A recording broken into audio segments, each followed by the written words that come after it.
სუვერენიტეტი თუ ვინმეს უნდა რომ წარმოიდგინოს რა არის, ეს არის კვლევების დამოუკიდებლად წარმოების უნარი.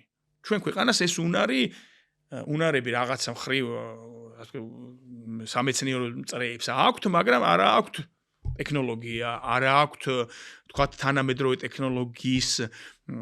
ტექნოლოგიასთან ურთიერთობის საშუალებები. ხა მე მაგალითად 2007 წელს ვისწავლე რაღაც პროგრამები.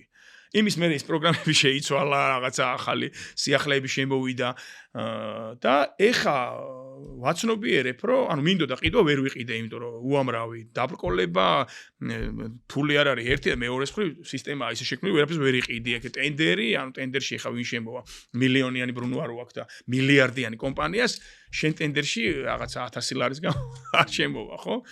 და შესაბამისად ეს უამრავი დაბრკოლება სისტემური და მე პოლიტიკურიც უკვე სამწუხაროდ არის დაბრკოლებები და რეალურად აღმოვაჩენთ რომ ჩვენ ვშორდებით რა რაღაც სოფლიო ტექნოლოგიურ ძვრებს და ამიტომ ჩვენ ვიბძვით აი ამ საშუალებებით რომ ჩვენ გვაქვს ეს ძეგლები ჩვენ ამას ვიკვლევთ და ვცდილობთ რომ ეს დამოუკიდებლად გავაკეთოთ. პრობლემა განსხვავდა რესურსი არ არსებობს, ანუ შეიძლება ითქვას, რითაც მოხდება იმავე პროექტების დაფინანსება, რომელიც ისევ ესე დაალაგდა შეიძლება ითქვას ტერიტორია, რომელიც დღეს საქართველოს ეკუთვნის, იქ არის ამხელა პოტენციალი და შენ არ გაგაჩნია შიგნით. მე ვიტყვი რომ რესურსები არის, უბრალოდ ის რესურსები სხვაგან მიდის რა.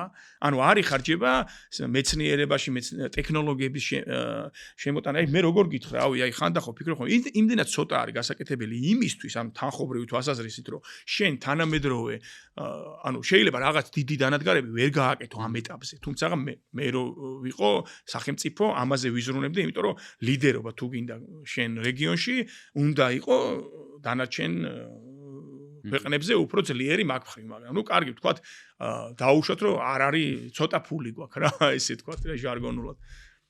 აი მაგ ცოტა ფულითაც შესაძლებელია ისეთი სამეცნიერო ბაზების და ცენტრების შექმნა, რომელიც არ დაკარგავს სოფლიო ტექნოლოგიურ განვითარებასთან ბმას რა.